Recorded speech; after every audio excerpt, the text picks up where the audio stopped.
49 senti kan, Pak?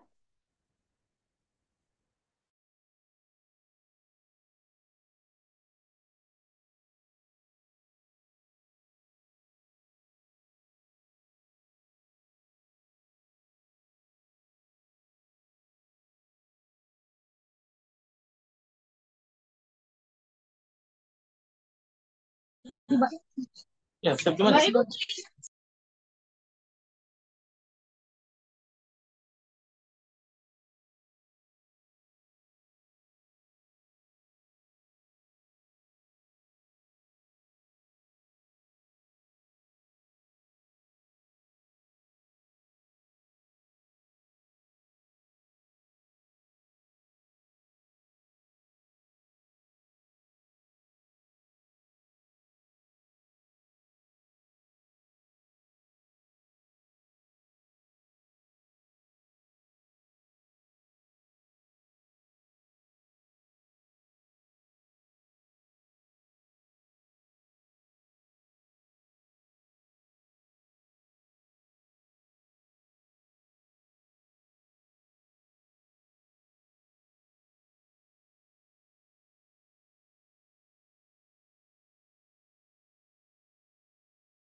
Assalamualaikum warahmatullahi wabarakatuh.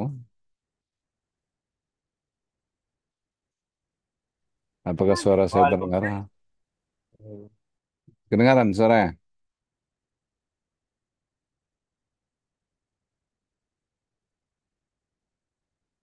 Oh, nggak kedengaran ya katanya.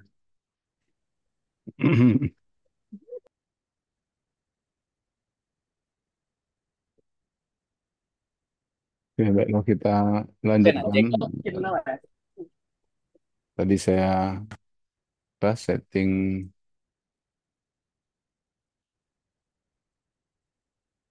Zoom-nya agak lama gitu ya. Jadi saya pindah ke laptop. Sini kita mau membahas masih sebenarnya mengenai hmm, kinematika atau mengenai gerak. Dalam gerak itu kita mengetahui ada hukum yang sangat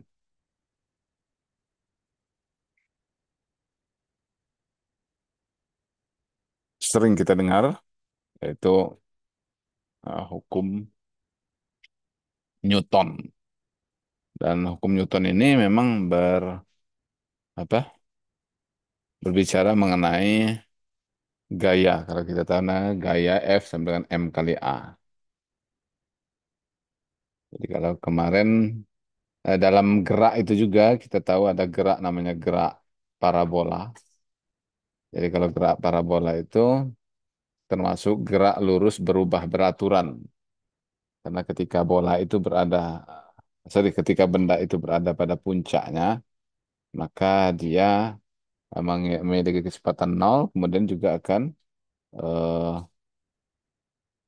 berubah secara perlahan-lahan mengikuti bentuk lintasannya yang berbentuk parabola. Kemudian ada gerak melingkar juga. Gerak melingkar, gerak yang lintasannya berbentuk lingkaran, yang mana dia berputar mengelilingi satu titik. Kemudian juga ada gerak dua dimensi, berarti kalau gerak dua dimensi dia cuma bergerak ke kiri, ke kanan, atau ke atas, ke bawah.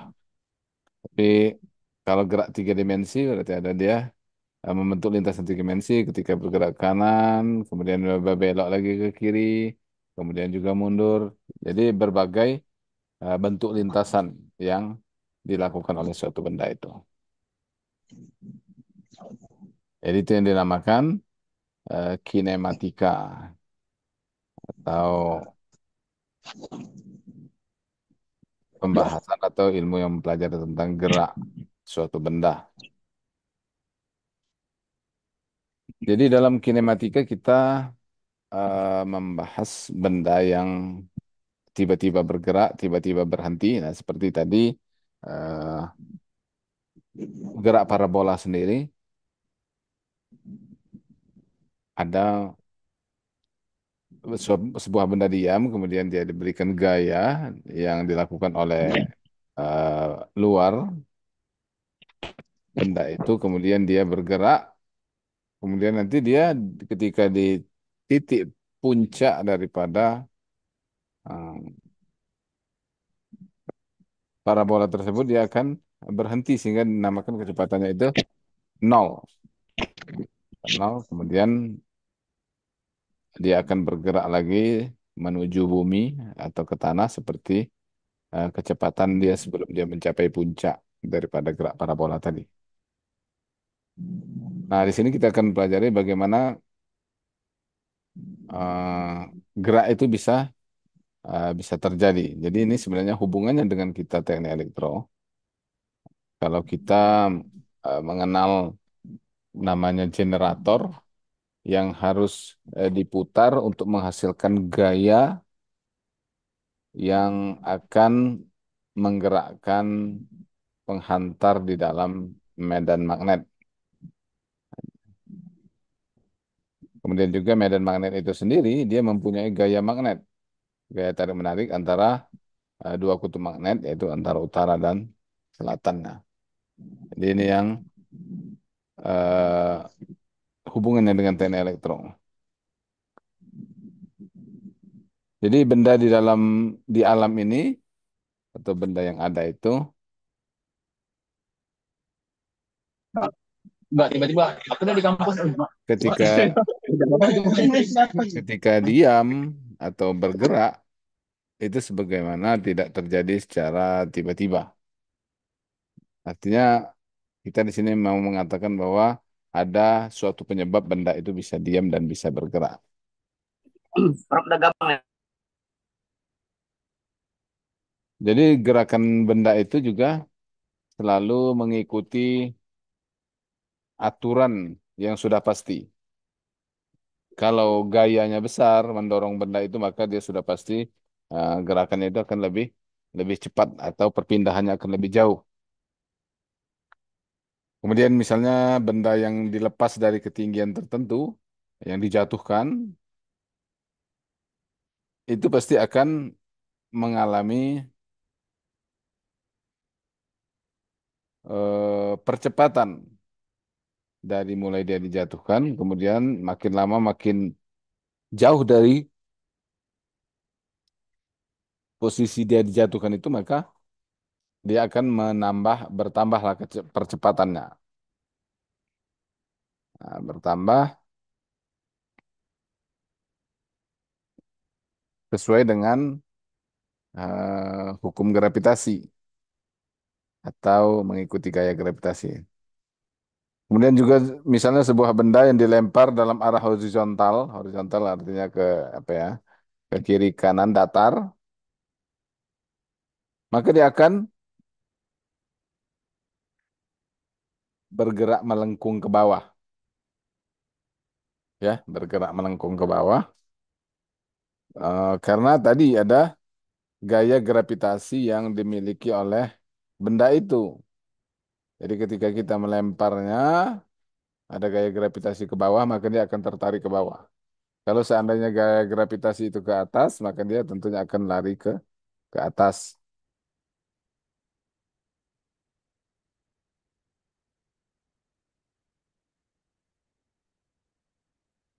Kemudian contohnya sebuah paku yang didekatkan ke magnet, maka akan ditarik ke arah magnet. Itu merupakan karena magnet itu ada gayanya sendiri, gaya tariknya. Kalau seandainya nanti magnetnya itu udah hilang sifat magnetnya, maka benda tersebut tidak atau paku tadi tidak akan menempel atau bergerak ke arah magnet.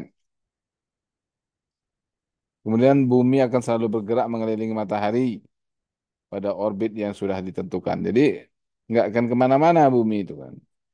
Itulah dikatakan bahwa penyebab gerak tadi itu sudah pasti memiliki lintasan yang tetap. Terkecuali dia dipengaruhi oleh gaya yang lain.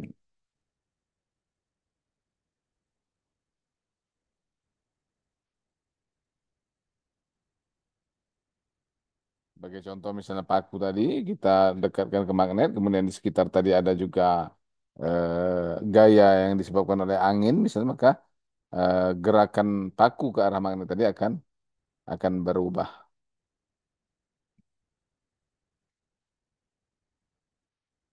Jadi jika suatu benda didorong dengan kekuatan tertentu dan memiliki arah yang tertentu pula, maka benda akan bergerak dalam satu lintasan yang tertentu sesuai dengan arah gaya yang diberikan kepada benda tersebut.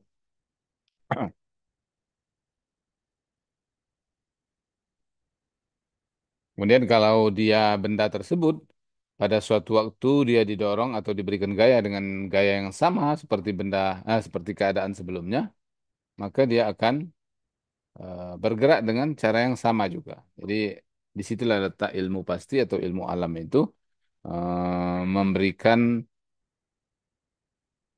kepastian kepada benda tersebut akan bergerak bila diberikan dengan gaya yang sama, kemudian arah yang sama, maka di setiap waktu pun dia akan berlaku seperti itu. Sehingga sebagai contoh misalnya sebuah generator yang diberikan lilitan yang sama, kemudian juga jumlah kutub yang sama dan digerakkan dengan kecepatan yang sama, maka dia pasti akan menghasilkan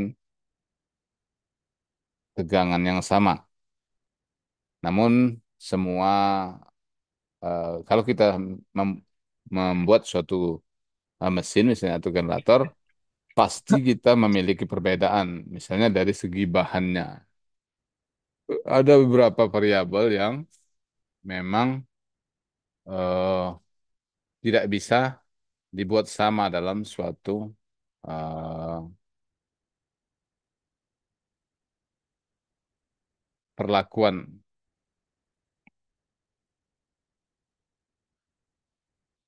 Tidak bisa dibuat sama dalam satu perlakuan. Pasti akan ada suatu yang berbeda sehingga ini akan mengakibatkan terjadi perbedaan. Jadi kalaupun kita berusaha untuk membuat eh,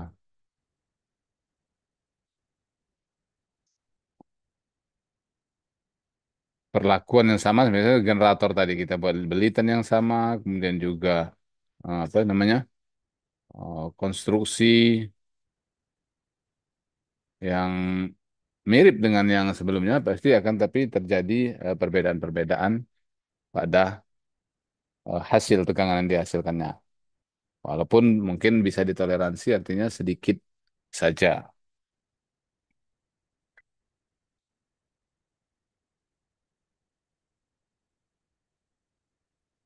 Jadi kalau kita mengatakan bahwa jika diberikan gaya yang sama, arah lintasan yang sama, maka setiap saat benda tersebut akan bergerak pada posisi yang sama.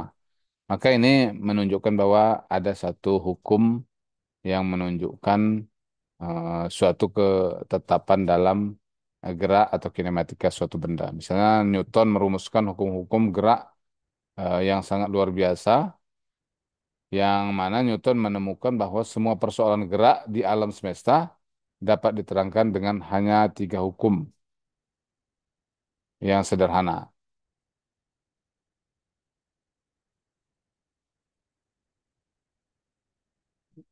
Pertama hukum Newton satu. Nah, hukum Newton satu, semua benda yang cenderung mempertahankan keadaannya, benda yang diam tetap diam dan benda yang bergerak tetap bergerak dengan kecepatan konstan. Jadi ini hukum Newton ini menerangkan bahwa eh, benda yang diam akan tetap diam dan benda yang bergerak akan tetap bergerak. Inilah hukum Newton satu.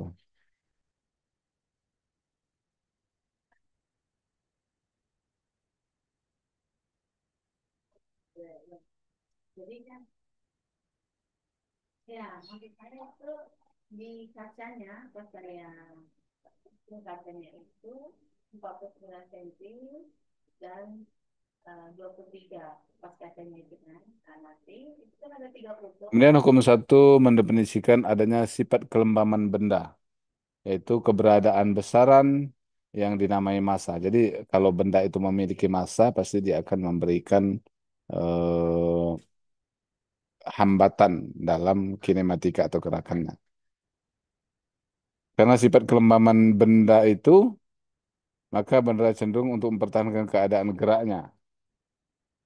Kemudian keadaan gerak dinyatakan benda itu dikatakan bergerak kalau dia memiliki kecepatan. Jadi benda akan cenderung untuk mempertahankan kecepatannya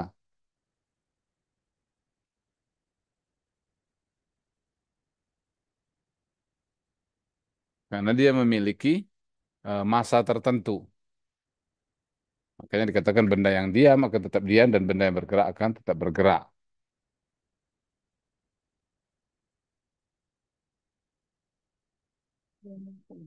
Makin besar kelembaman yang dimiliki benda, maka makin kuat benda mempertahankan sifat kelembamannya.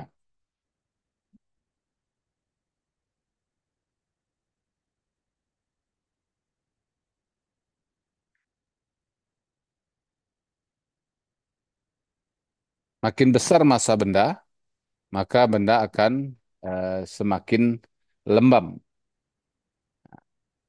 Itulah penyebabnya bahwa kita sangat sulit mendorong benda yang memiliki massa yang lebih besar daripada benda yang memiliki massa yang lebih kecil. Jadi karena apa? Karena ketika benda memiliki massa yang lebih besar, kemudian dalam keadaan diam, maka dia cenderung untuk lebih besar mempertahankan diamnya atau kelembabannya. Dari pastinya.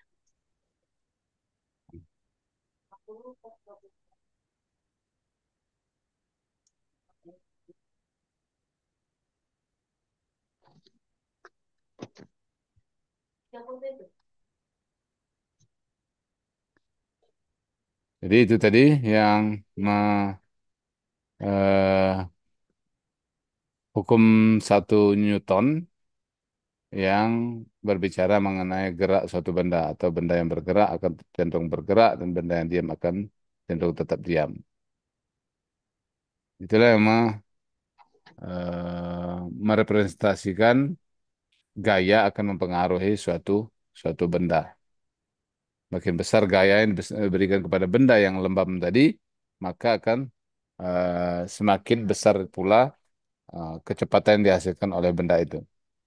Jadi kalau ada benda yang lembam, diam, kemudian diberikan gaya, kemudian dia bergerak, besarnya gaya tersebut akan menentukan kecepatan daripada benda tersebut. Jadi kalau hukum satu Newton mendefinisikan besaran yang bernama massa, tapi belum membahas penyebab benda bergerak atau berhenti.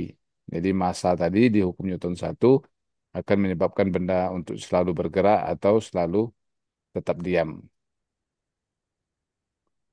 Di hukum Newton yang kedua ini menjelaskan bahwa perubahan keadaan gerak benda itu disebabkan oleh sesuatu yang namanya gaya. Di hukum ini menyatakan bahwa benda dapat diubah keadaan geraknya jika pada benda bekerja gaya. Jadi kalau benda tadi bergerak lurus, kemudian diberikan gaya dari samping, maka dia akan mengubah arah gerak benda. Besarnya perubahan keadaan gerak sama dengan gaya yang diberikan kepada benda itu ya. Jadi sama dengan seperti gaya yang awal yang terjadi pada benda itu, maka benda akan bergerak atau eh, memiliki kecepatan sesuai dengan gaya yang diberikan ke kepadanya.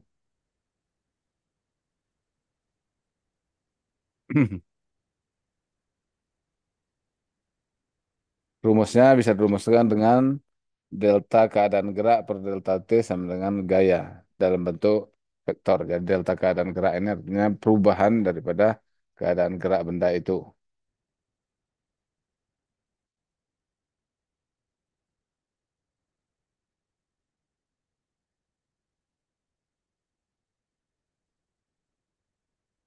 Kalau di sini ada namanya di persamaan ini kan bagian atas itu ada delta keadaan gerak. Nah, gimana kita mau mendefinisikan yang dinamakan gerak itu? Jadi ada suatu besaran atau variabel yang bisa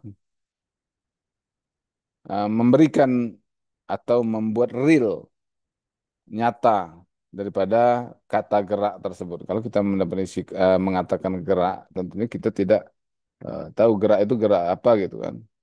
Tapi dengan kita memiliki satu detail atau real, misalnya kalau di sini dikatakan dia memiliki massa yang bisa diukur dan juga kecepatan. Jadi benda yang bergerak itu pasti dia memiliki, selain dia memiliki massa juga memiliki kecepatan.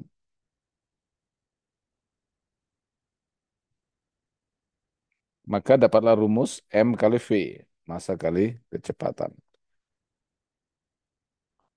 Mengapa di gerak itu dinyatakan dengan perkalian M kali V? Yang pertama adalah karena makin besar massa, maka makin sulit untuk mengubah keadaan gerak benda. Artinya, massa yang semakin besar akan mempengaruhi keadaan daripada gerak benda. Makin kecil massa, maka mudah dan lebih mudah benda itu digerakkan. Kemudian makin besar gaya yang dibutuhkan untuk menghasilkan perubahan kecepatan yang besar pada benda, maka benda itu akan semakin memiliki kecepatan yang lebih besar dengan semakin ditambahnya gaya. Dengan demikian keadaan gerak benda sebanding dengan perkalian massa kali kecepatan atau M kali V. Perkalian massa dan kecepatan kita definisikan sebagai momentum. Jadi M kali V tadi sama dengan momentum.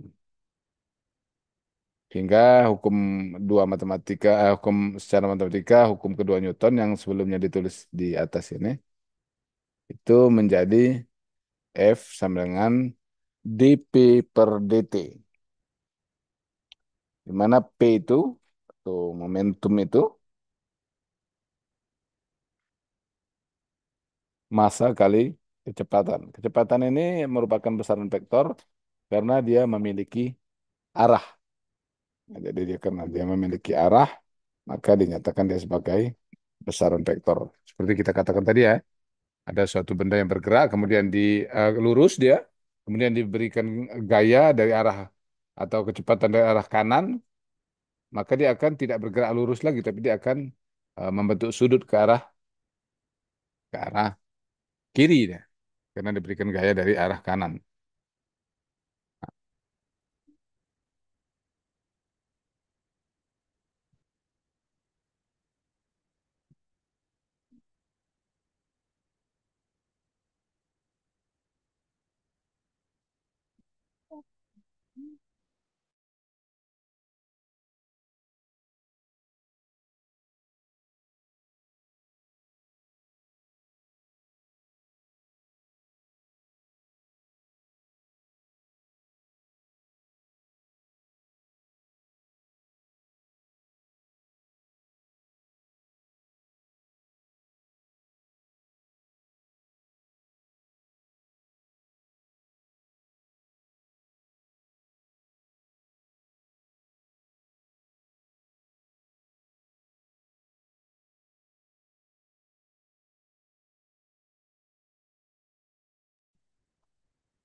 Jadi ada DP per DT atau perubahan momentum setiap perubahan waktu.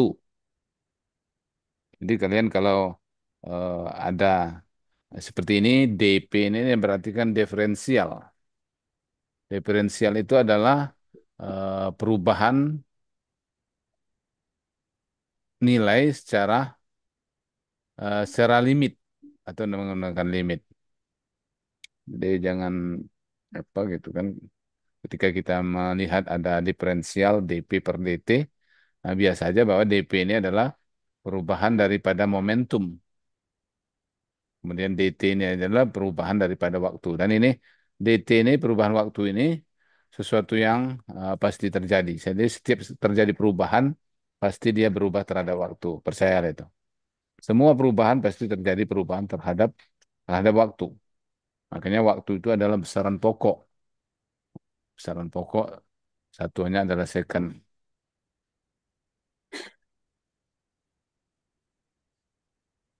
Sampai sini ada yang mau ditanyakan? Boleh kita diskusi sambil diskusi supaya bisa memperluas ilmu pengetahuannya. Jangan cuma ilmu pengetahuan dari buku aja.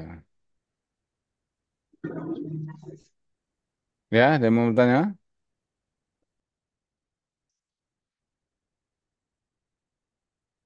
Jadi ada yang namanya momentum. Ketika ada massa dan ada kecepatan, itulah yang dinamakan momentum. Seperti kita misalnya mau nendang bola lah kalau kita main sepak bola. Bola itu dalam keadaan diam misalnya kan, ketika tendangan bebas atau penalti, bola itu dibuat dalam keadaan diam, kemudian diberikan gaya dari kaki si penendang. Maka dia akan muncul momentum ketika gaya diberikan kepada kaki dan menghasilkan kecepatan.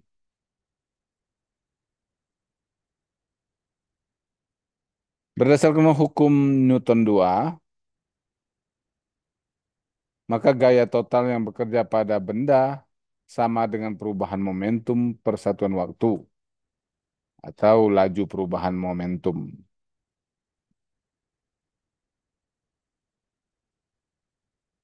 Jadi momentum itu bisa bisa berubah ya, tergantung ya kayak seperti orang menendang bola lah.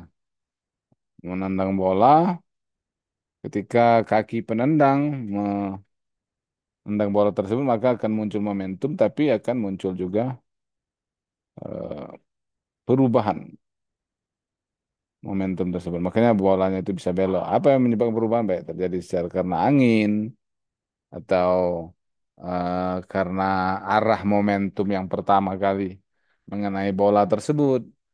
Jadi hal-hal itu yang menyebabkan terjadinya bola tersebut mungkin akan belok gitu kan. Karena ada momentum yang gaya yang berubah. Atau pada bola itu sendiri, pada bagian mana dia diberikan gaya paling besar, disitulah dia akan melaju dengan cepat, pada bagian lain dia akan lambat, akhirnya bola itu akan memutar. Karena bola itu satu benda, nggak bisa dia terpisah bagian yang ditendang itu bagian yang lebih cepat, bagian lain akan tertinggal, nggak. Tapi dia akan menimbulkan misalnya putaran ataupun arah gerakan benda yang berubah. Itu yang menjadi perhatian juga lah bagi penendang yang menggunakan momentum untuk merubah gaya atau arah daripada benda tersebut.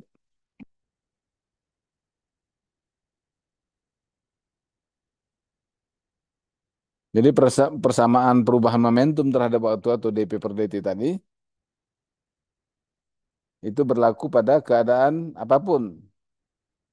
Jadi gerak benda itu seperti yang telah saya jelaskan sebelumnya akan tetap pada setiap keadaan jika variabel-variabel yang mempengaruhinya itu tetap juga. Jadi kalau misalnya gayanya tetap sama, arah momentumnya juga sama, maka dia akan tetap mengalami keadaan yang sama di waktu ataupun pada saat yang berbeda. Contoh benda yang mengalami perubahan massa saat bergerak seperti roket. Jadi selama bergerak, roket membakar bahan bakar yang dibawanya dalam jumlah yang sangat besar sehingga massanya berkurang secara signifikan tiap detik. Ya, jadi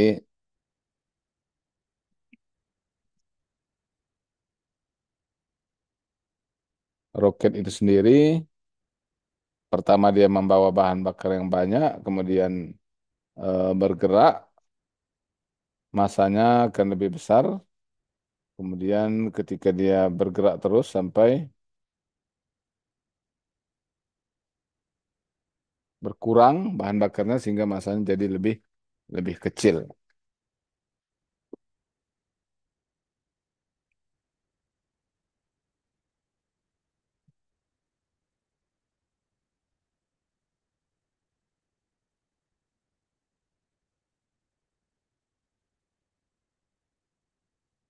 Jadi sini dibilangnya tahukah kamu alat alat transportasi yang menggunakan bahan bakar umumnya mengalami perubahan massa selama bergerak. Jadi termasuk juga kendaraan kita yang kita gunakan itu, dia makin lama kan makin ringan ya. Makin lama makin ringan karena bahan bakarnya itu semakin lama semakin sedikit. Walaupun kadang perubahan yang terjadi pada kendaraan yang menggunakan bahan bakar tersebut sangat kecil.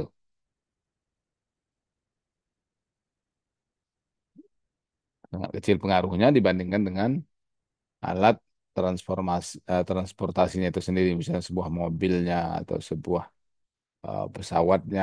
Jadi bahan bakarnya itu sepersekian saja. Ada 80-90% itu adalah dari berat kendaraan.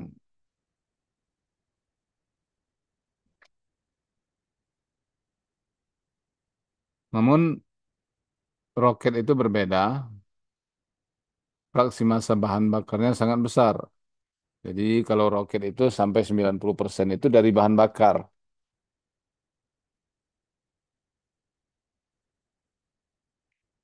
Sehingga ketika dia diluncurkan yang pertama itu masih 90% itu adalah bahan bakar. Kemudian dengan dilepaskan, kemudian dia terus bergerak menghabiskan bahan bakar, maka lama-kelamaan dia akan semakin ringan dan mungkin hanya sekitar 20-30% saja setelah setelah dia mencapai ketinggian atau tempat orbitnya. Contoh lain adalah pesawat ulang-alik dalam keadaan tangki kosong adalah 342.000 kilogram atau 342 ton. Sedangkan masa tangki berisi penuhnya bahan bakarnya itu adalah 1.708.500 kilogram atau 1,7 ton.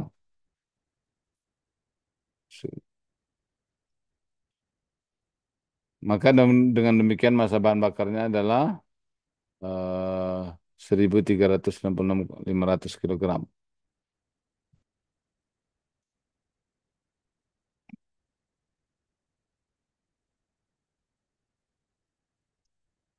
Atau 0,8 atau 80% dari berat keseluruhan pesawat.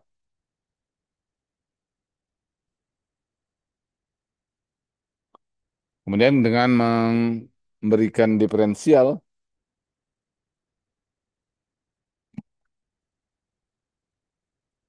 maka kita dapat menulisnya dP per dt sama dengan dm kali V per dt. Karena P itu sendiri adalah M kali V. Atau sama dengan V kali dm per dt tambah M kali dV per dt. Ini adalah diferensial parsial ya. Sebuah persamaan diferensial parsial. Aturannya seperti itu. Jadi dP per dt itu adalah V dm per dt tambah M dV per dt.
Oke, jadi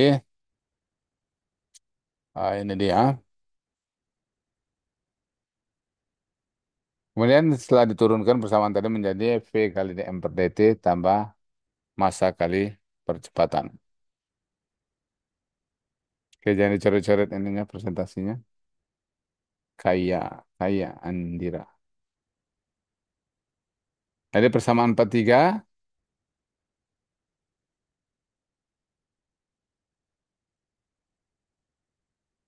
besarnya gaya bergantung pada laju perubahan massa. Karena di sini ada dm. Ada dm.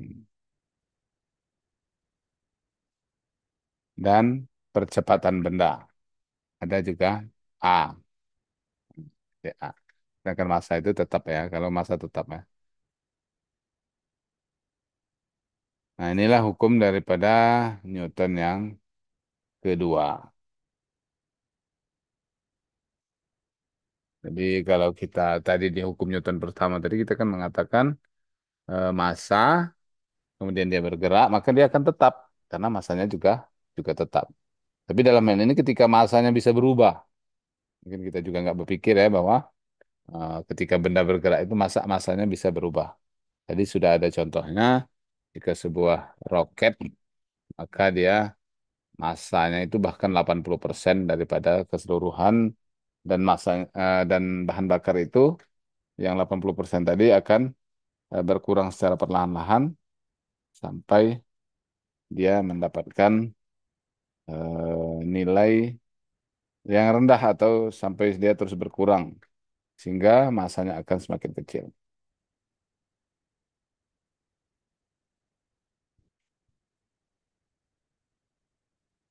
Kemudian jika massa benda berkurang selama gerakan maka dm per dt-nya bernilai negatif dan menghasilkan besaran yang arahnya kebalikan dari kecepatan. Jadi semakin besar dm per dt-nya maka semakin negatif dia semakin besarlah V-nya. Jadi kalau kita memahami filosofis dari persamaan ini ya.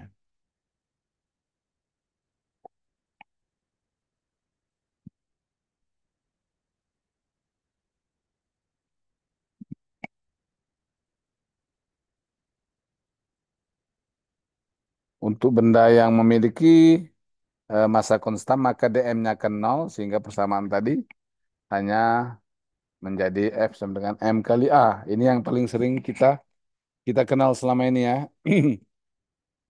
Gaya sama dengan M kali A.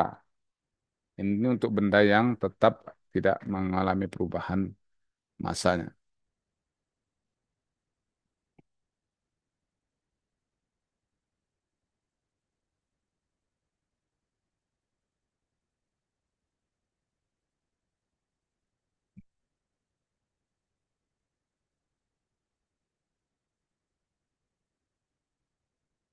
Jadi perlu juga diperhatikan bahwa gaya yang berasal dari persamaan yang di atas tadi, 41 sampai 44 itu adalah gaya total. Tidak menutup kemungkinan bahwa suatu benda itu akan menerima gaya dari eh, benda yang lain. Maka di situ akan apa yang F sama dengan M kali A ini adalah gaya secara total yang mengakibatkan perubahan pada benda-benda tadi dalam gerakannya tadi. Kemudian sampai ke hukum Newton yang ketiga, hukum ini mengatakan keberadaan gaya reaksi yang sama besar dengan gaya aksi. Ini hukum aksi reaksi itu adalah hukum Newton yang ketiga, yang dia aksi berlawanan dengan ayah reaksi. Jika benda pertama melakukan gaya pada benda kedua, gaya aksi, maka benda kedua melakukan gaya yang sama besar pada benda pertama, tapi arahnya berlawanan atau reaksi.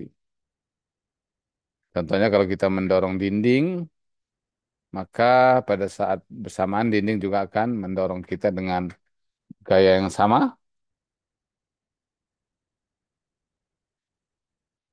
tetapi arahnya berlawanan, sehingga kita dan dinding itu selalu dalam keadaan kecepatan yang tetap atau posisinya tetap.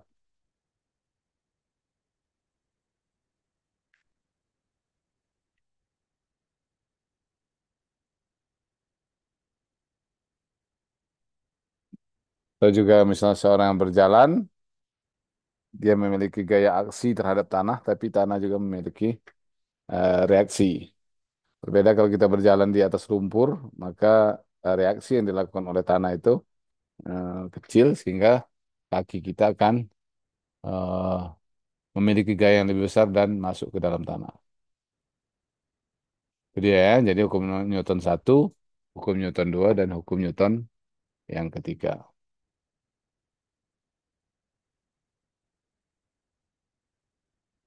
Kemudian diagram gaya bebas. Dalam hukum Newton yang kedua,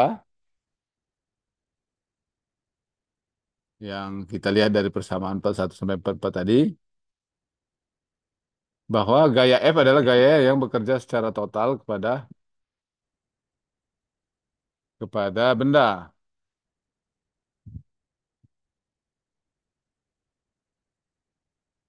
Jadi kalau dia memiliki banyak gaya yang bekerja padanya, maka harus dijumlahkan secara total tentunya. Jadi ada mungkin gaya yang ke kiri, ada yang ke kanan, ke atas, ke bawah, semuanya harus dijumlahkan secara total. Besar kemungkinan misalnya ada gaya ke kiri sama dengan gaya ke kanan, maka dia akan resultantenya akan sama dengan nol.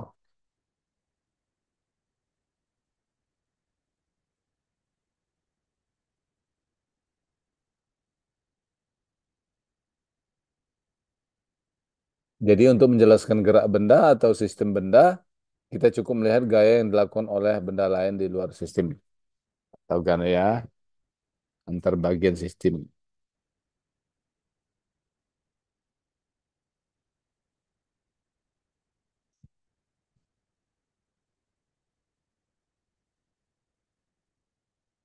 Kemudian untuk menghindari kesalahan dalam menghitung gaya-gaya yang bekerja pada benda, kita harus melukis atau menggambar diagram gaya-gaya bebas yang bekerja pada benda tersebut.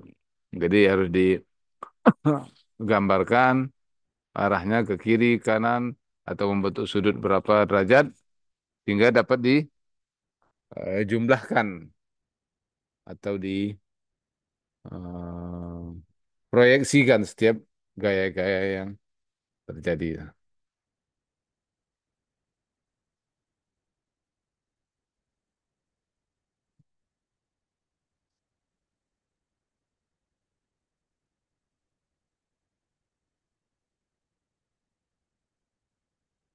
Ini contohnya ya, jika sebuah benda ditarik, maka gaya yang terjadi pada orang tersebut ketika menariknya itu merupakan gaya resultannya. Jadi kalau dia didorong dari kiri, dari kanan, atau bahkan dari arah berlawanan, maka seorang itu menarik dengan kecepatan tertentu, maka itu gaya yang dihasilkannya itu adalah setelah dikurangi dengan gaya-gaya yang dihasilkan oleh gaya yang lain.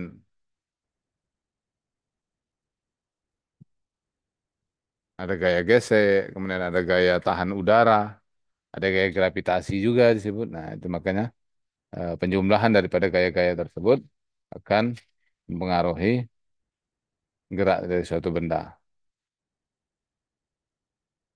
Nah, sebagai contoh ini kan sebuah mobil bergerak walaupun dia ditarik dengan gaya T atau gaya tali, tapi dia memiliki gaya ke atas N dan gaya ke bawah itu W atau berat daripada mobil atau kendaraan ini. Tapi dengan ada gaya N atau gaya normal ke atas ini, maka benda tersebut akan selalu diam di posisinya ini. Kemudian ditambahkan gaya T, maka dia akan bergerak ke kiri. Ini, ada Oh, ya. ada space disatukannya. Oh, Ini, satu gitu. Ya udah. kalau mau space, berarti satu-satu tempel kan. Kalau ini tak dia ngepelnya pakai mesin. Sebesar itu. Oh, udah lah. Gak apa. Oh. Karena Bang Jalin di tidak kaki yang kakinya nampak. Iya, Hmm. betul Pak, kakinya nampak di Jalin. Enggak ada.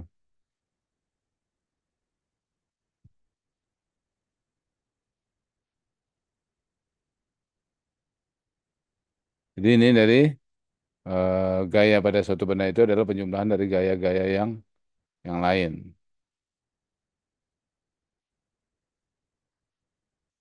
Contoh massa pesawat Boeing 737-800 next generation itu sebesar 79.000 kilogram atau 79 ton. Saat akan lepas landas, pesawat bergerak dengan kecepatan 1,53 meter per second kuadrat. Maka berapa gaya yang dihasilkan mesin pesawat jika kita mengabaikan gaya gesekan pada pesawat?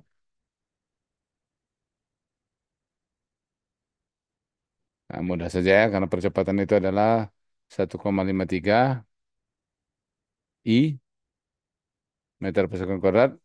Maka gaya yang bekerja pada pesawat adalah F9 M kali A, terus 9.000 kali 1,3 dengan arah datar. I itu arah datar 120,8 120.870 Newton.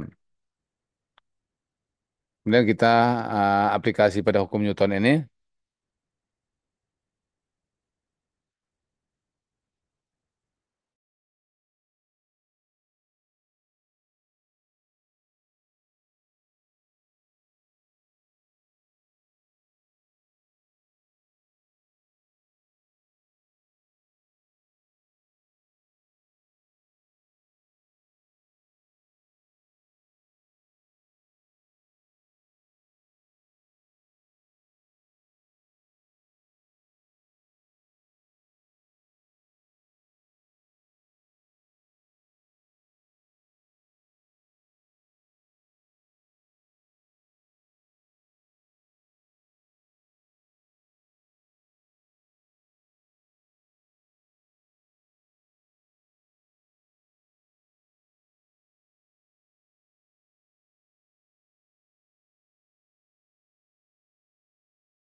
Nah, contohnya itu misalnya ada di sini sebuah kaleng pada bidang datar yang licin kemudian ditarik, maka dia akan muncul percepatan jika gaya geseknya itu adalah sama dengan nol. Tapi kalau gaya geseknya tidak sama dengan nol, maka dia akan dikurangi dengan gaya gesek yang arahnya itu melawan arah gaya atau arah gerakan benda. Jadi gaya gesek itu rumusnya selalu diingat, dia akan selalu melawan arah gerakan benda.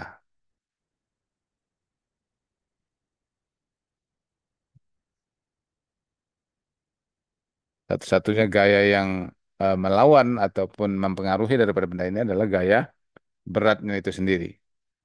Jadi gaya beratnya itu akan mempengaruhi kecepatan eh, gaya yang bekerja pada benda itu.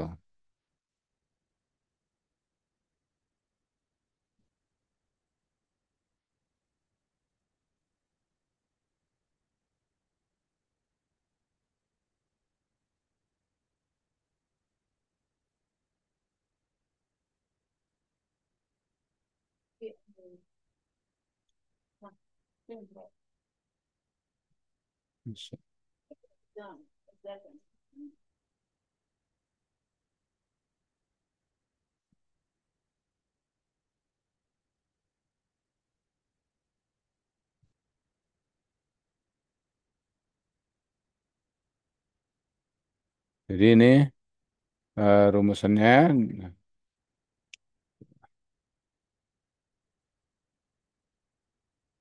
jadi sebenarnya gaya berat benda itu juga sama dengan gaya normal.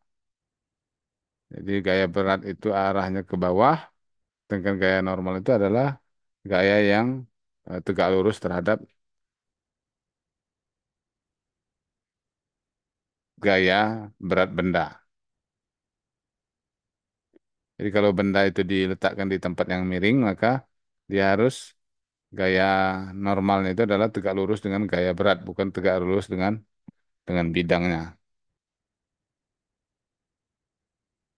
Nah, ini contoh kalau dua buah gaya yang mempengaruhi suatu benda yaitu F1 dan F2. Maka F totalnya adalah F1 tambah F2 kali I atau N dikurang W dikalikan dengan J ditambah N dikurang W dikalikan J. N itu ada gaya normal, W itu gaya berat dikalikan dengan arah eh, vektornya itu adalah atau koordinatnya itu adalah J. J itu atas bawah. Sedangkan I itu adalah kiri dan kanan.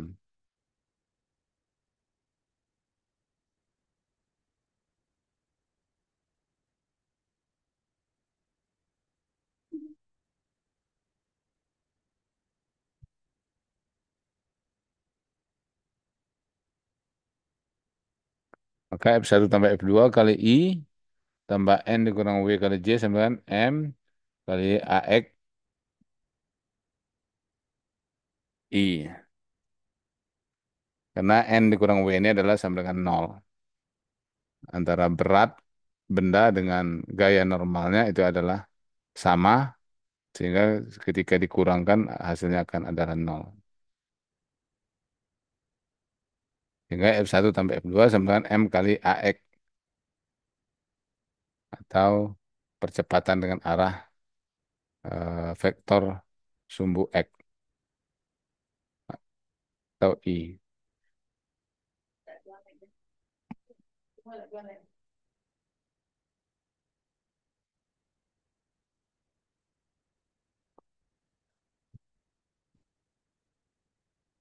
Jadi gaya yang bekerja pada benda tersebut adalah terdiri dari W1, gaya berat, kemudian eh, gaya normal oleh benda yang berada di bawahnya atau N12.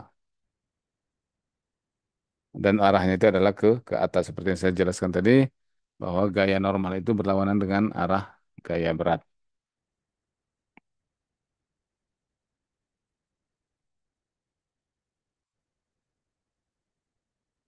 Oke, ini bisa Anda pelajari lagi ya. Nah, pada prinsipnya adalah penjumlahan daripada gaya, cuma saja di sini ada melibatkan vektor.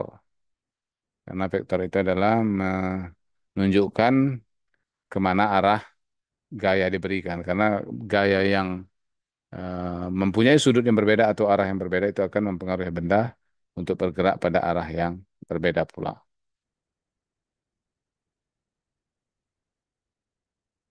Ini luas pembicaraan mengenai gaya, tapi pada prinsipnya sama dia untuk mencari eh, percepatan suatu benda dikarenakan gaya-gaya yang bekerja padanya. Gaya yang apa?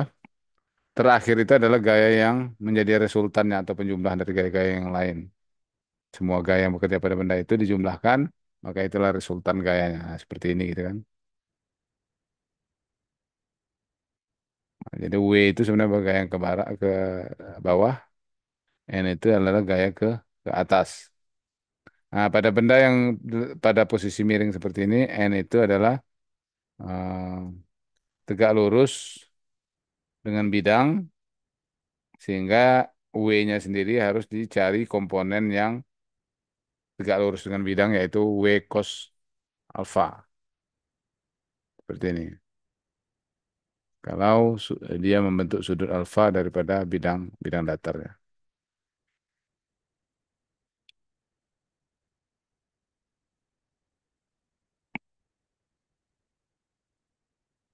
Oke, ini mengenai gaya, silakan kalian baca nanti, kalian pahami. Jika ada yang kurang ngerti bisa kita diskusikan di ruang kelas kita. Nah, ini ada tegangan tali. Semuanya ini masih berkenaan dengan kinematika atau eh, mengenai gerak gerak benda.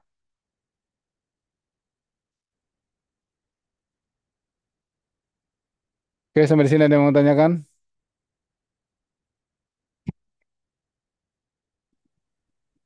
Nggak ada Pak, pas. Oke, baiklah. Terima kasih atas perhatiannya.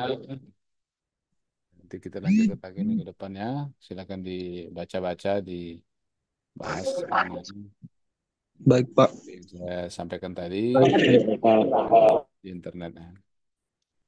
Siap Pak.